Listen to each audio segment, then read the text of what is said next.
Hello friends, welcome to video education point. सबसे पहले आप सभी का धन्यवाद हमारे चैनल से जुड़ने के लिए। फ्रेंड्स, अगर आप चैनल पे नए आए हैं तो चैनल को सब्सक्राइब जरूर कर लें और इस चैनल का लिंक अपने दूसरे फ्रेंड्स को भी भेज दें ताकि वो भी अपने नेट एजुकेशन के पेपर की प्रिपरेशन अच्छे से कर सकें।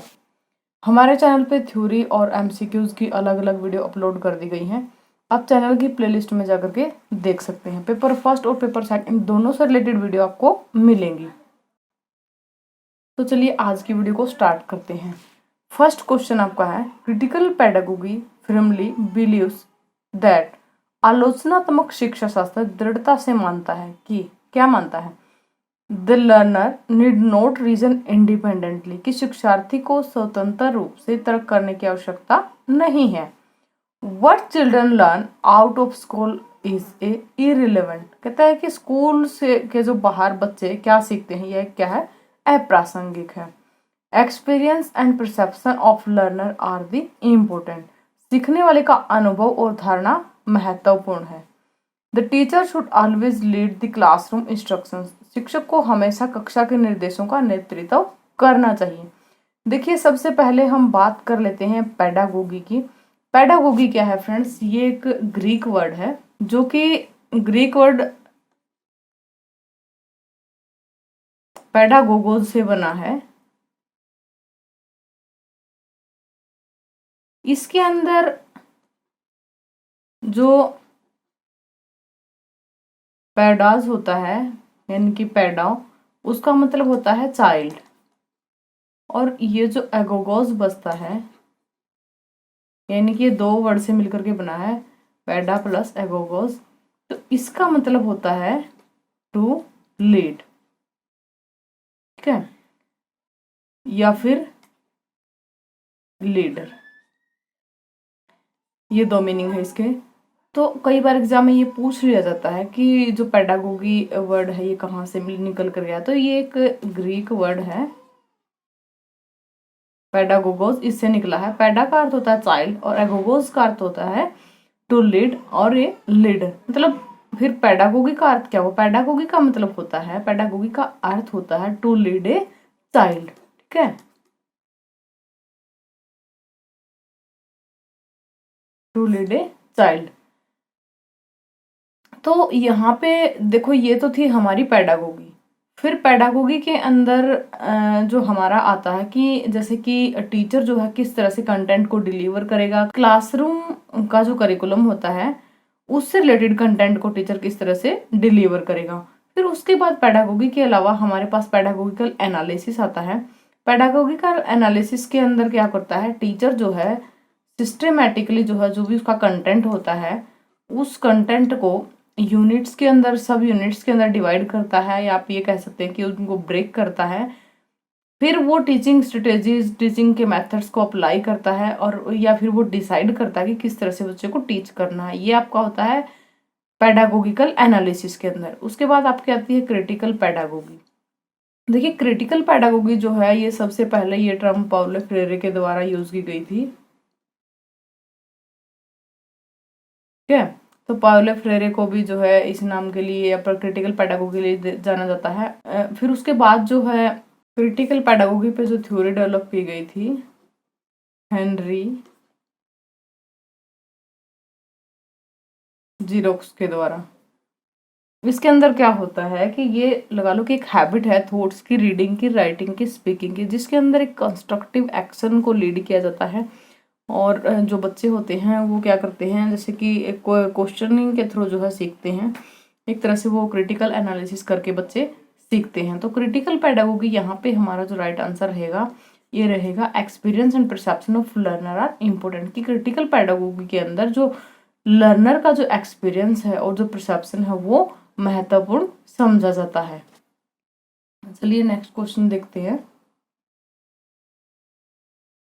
In memory level of teaching what students do, memory level की जो टीचिंग होती है उसके अंदर स्टूडेंट्स क्या करते हैं? लर्न दी फैक्ट्स, जो तथ्य होते हैं उनको लर्न करते हैं, या फिर क्रैम करते हैं यानी कि रटते हैं, या फिर एक्सपेरिमेंट करते हैं, या फिर डिस्कस करते हैं फैक्ट को। देखिए, हमारे जो लेवल होते हैं टीचिंग के वो हमारे 3 होते हैं, ठीक है। फर्स्ट वन जो मेमोरी लेवल यहाँ पे गिवन ही है। मेमोरी लेवल के बाद हमारा अंडरस्टैंडिंग लेवल आता है,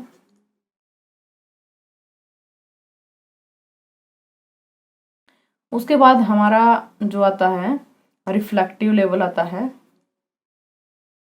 ये हमारे 3 लेवल है टीचिंग के।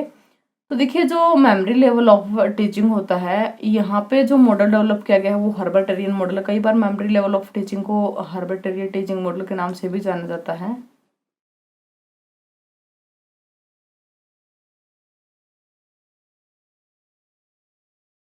ठीक है, ये आपको याद रखना है। तो यहाँ पे देखिए जो मेमोरी लेवल होते हैं टीचिंग का, यहाँ पे बच्चे को सिर्फ क्रैम करना सिखाते हैं। ठीक है, यहाँ पे रटाफिकेशन बच्चा करता है और ये लोवेस्ट लेवल है। अगर एग्जाम में आ जाता है कई बार कि जो मेमोरी लेवल है टीचिंग का वो कैसा है, लोवेस्ट लेवल है। सबसे हाईएस्ट लेवल जो है रिफ्लेक्टिव लेवल को बोला जाता है। अंडरस्टैंडिंग लेवल जो है इनके बीच का है। हाँ, रिफ्लेक्टिव लेवल पर पहुंचने के लिए मेमोरी लेवल और अंडरस्टैंडिंग लेवल को पार करना जरूरी है। हर एक लेवल जो है क्या है, इनकी पहले वाले लेवल पे डिपेंड करता है कि उसको कंप्लीट करने के बाद ही दूसरे लेवल पे हम जा सकते हैं। फॉर एग्जाम्पल के लिए हमें अंडरस्टैंडिंग लेवल पे टीचिंग लर्निंग करनी है और टीचिंग करनी है, तो हमें अंडरस्टैंडिंग लेवल पे टीचिंग और लर्निंग करने के लिए मेमोरी लेवल को क्रॉस करना जरूरी है। जब हम मेमोरी लेवल को क्रॉस कर लेते हैं तभी हम अंडरस्टैंडिंग लेवल पे सीख पाएंगे। तो देखिए मेमोरी लेवल को सबसे लोएस्ट लेवल ऑफ टीचिंग बोला जाता है। कॉग्निटिव लेवल ऑफ टीचिंग भी इसी को बोलते हैं। कई बार एग्जाम में ये भी पूछ लिया जाता है। मेमोरी लेवल को ही कॉग्निटिव लेवल जो है बोलते हैं। साथ ही साथ यहाँ पे जो है ये भी बोला जाता है कि जैसे क्रैम करना होता है या फिर रोट लर्निंग यहाँ पे होती है आपकी। इसका ड्रैबैक क्या होता है या फिर इसकी कमी ये होती है कि यहाँ पे इंसाइट की कमी होती है बच्चों के अंदर, lack of insight.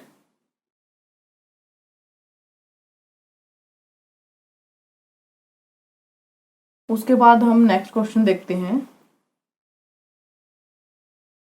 In understanding level of teaching which relationship is established. शिक्षण मॉडल के स्तर को समझने में कौन सा संबंध स्थापित होता है। जो अंडरस्टैंडिंग लेवल है यानी कि समझ का जो स्तर है जो टीचिंग का है, वो कौन सी रिलेशनशिप एस्टाब्लिश करता है, नॉलेज एंड फैक्ट को, या फिर string relationship between principles and fact, या फिर रोट लर्निंग, या फिर नॉन ऑफ द अबव। देखिए अंडरस्टैंडिंग लेवल ऑफ जो टीचिंग होता है, यहाँ पे हम रिलेशनशिप देखते हैं प्रिंसिपल और फैक्ट के बीच में, यानी कि सिद्धांत और तथ्यों के बीच में हम संबंध को देखते हैं। यहाँ पे जो है इंसाइट भी बच्चे के अंदर आ जाती है। देखिए जैसे कि इसको एक थॉटफुल टीचिंग भी बोला जाता है।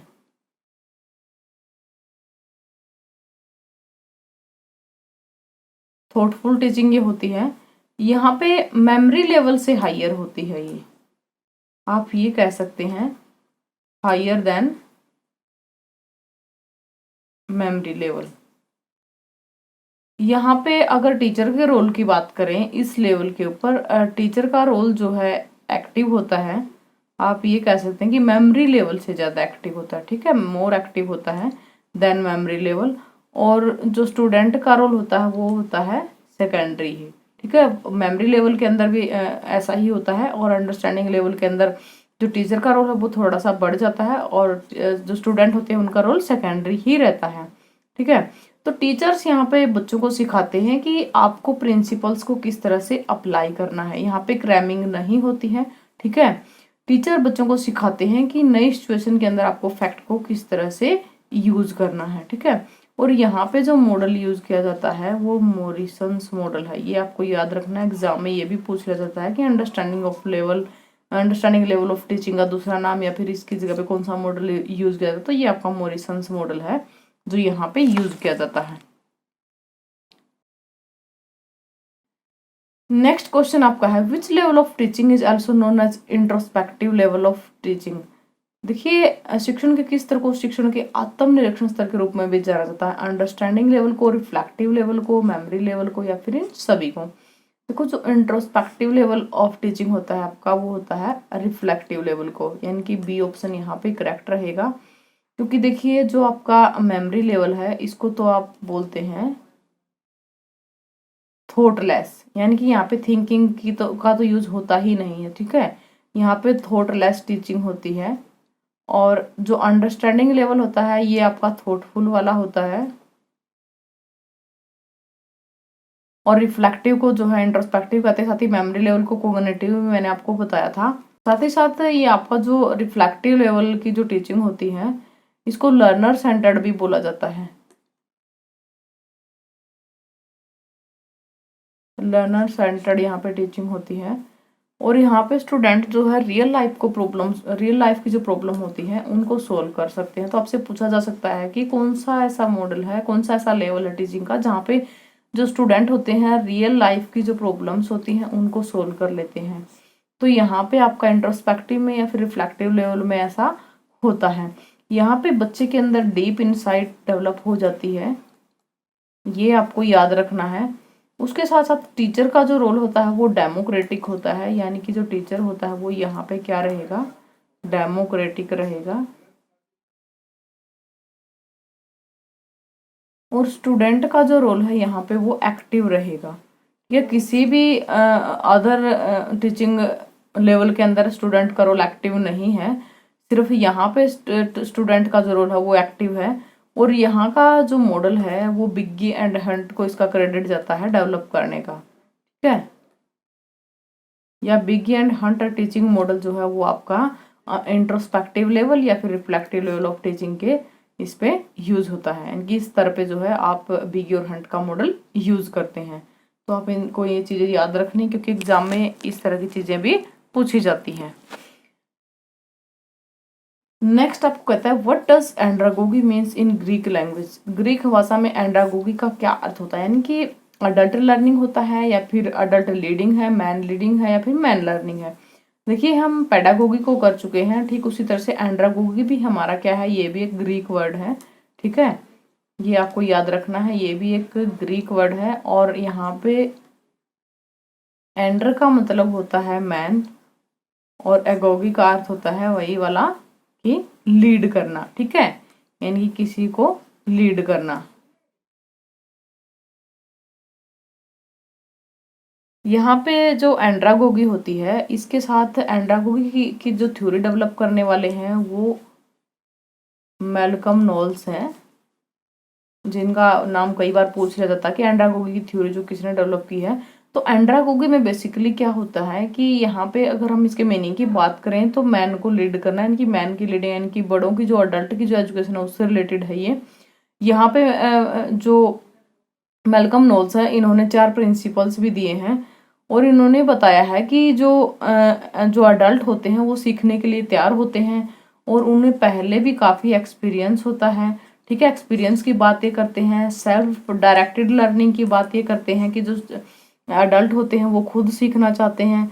तो कई बार जो सेल्फ डायरेक्टेड लर्निंग का कंसेप्ट है ये पूछ लिया जाता है एग्जाम में, कई बार एक्सपीरियंस की बात भी पूछ ली जाती है कि जो अडल्ट होते हैं उनके अंदर एक्सपीरियंस होता है कि नहीं होता है। और जो अडल्ट होते हैं वो खुद सीखने के लिए तैयार रहते हैं, ठीक है, वो एक्टिव रूप से पार्टिसिपेट करते हैं लर्निंग के अंदर। तो यहाँ पे हमारा जो राइट आंसर रहेगा वो रहेगा मैन लीडिंग, यानी कि सी ऑप्शन यहाँ पे राइट है। नेक्स्ट क्वेश्चन आपका है find the incorrect pairing. Incorrect pairing आपको देखनी, अंडरस्टैंडिंग लेवल जो है मोरिसंस दिया गया है, मेमोरी लेवल को हर्बर्टेरियन बोला गया है, रिफ्लेक्टिव लेवल को बिगी एंड हंट से आपको मैच करना है, या ये नहीं होगा या होगा या आपको बताना है। पेडागोगी जो है मैल्कम नोल्स से मैच होगी या नहीं। फ्रेंड्स इस क्वेश्चन का आंसर मैं ऊपर वाले क्वेश्चन में दे चुकी हूँ, ऊपर वाले जितने भी क्वेश्चन हैं उनमें ये कहीं ना कहीं आए हैं। तो इस क्वेश्चन का आंसर आपको मुझे बताना है कमेंट बॉक्स में कि कौन सा इसका राइट आंसर रहेगा। साथ ही मैं आपको बता देती हूँ कि आप लोगों ने इन क्वेश्चंस के साथ साथ यहाँ से क्या सीखा है। अपने कंसेप्ट ऑफ पेडागोगी को सीख लिया है कि पेडागोगी क्या होती है, जो कि चाइल्ड को लीड करना, ठीक है, यानी कि छोटे बच्चों को लीड करना। और आपकी जो पेडागोगी एनालिसिस होता है, यानी कि कंटेंट को जो है, जो भी बच्चों को कंटेंट डिलीवर करना है, यानी कि आपकी जो एजुकेशन होती है 1st से 10th तक की जो एजुकेशन है, वहाँ पे टीचर जो है किस तरह से बच्चों को करिकुलम को डिलीवर करेगा, कंटेंट को डिलीवर करेगा। उसके बाद एंड्रागोगी आती है, आपकी अडल्ट लर्निंग आती है। कई बार अडल्ट लर्निंग के अंदर 11th से 12th को भी ऐड कर लिया जाता है, कई बार जो है हायर एजुकेशन को ही एंड्रागोगी के अंदर डाला जाता है। तो देखिए एंड्रागोगी में हमारी अडल्ट की एजुकेशन आती है, तो इस कंसेप्ट को आपने यहाँ पे सीखा। लेवल ऑफ टीचिंग आपने 3 लेवल यहाँ पे सीखे हैं। मेमोरी लेवल था जिसके अंदर अंडरस्टैंडिंग लेवल था, रिफ्लेक्टिव लेवल था। मेमोरी लेवल आपका 1st लेवल होता है टीचिंग का, या लोवेस्ट लेवल भी कहते हैं। अंडरस्टैंडिंग लेवल जो है मिडल लेवल होता है टीचिंग का, 2nd लेवल ऑफ टीचिंग भी बोलते हैं जिसको। और रिफ्लेक्टिव लेवल जो होता है आपका 3rd लेवल ऑफ टीचिंग होता है, इसको हायर लेवल ऑफ टीचिंग भी बोलते हैं, जिसको इंट्रोस्पेक्टिव नाम भी जो है हमने आपको बताया था। तो यहाँ पे जो ये 3 लेवल है आपने लर्निंग के ये भी सीखे हैं। तो अगर आपकी यहाँ पे कोई भी प्रॉब्लम रह गई है तो आप हमें कमेंट बॉक्स में बता सकते हैं, हम नेक्स्ट वीडियो जो है आपके कमेंट के ऊपर ला सकते हैं। अगर आपको कोई प्रॉब्लम है तो आप हमें कमेंट बॉक्स में ज़रूर बताएं, और ये वीडियो आपको कैसी लगी ये भी आप हमें कमेंट बॉक्स में ज़रूर बताएं। साथ ही आपको उस क्वेश्चन का आंसर भी देना ताकि आपको अपने प्रिपरेशन का पता चलता रहे। Thanks for watching friends, best of luck for your exam. और अगर आपने अभी भी चैनल को सब्सक्राइब नहीं किया है तो प्लीज़ आपसे रिक्वेस्ट है कि चैनल को सब्सक्राइब ज़रूर कर लें।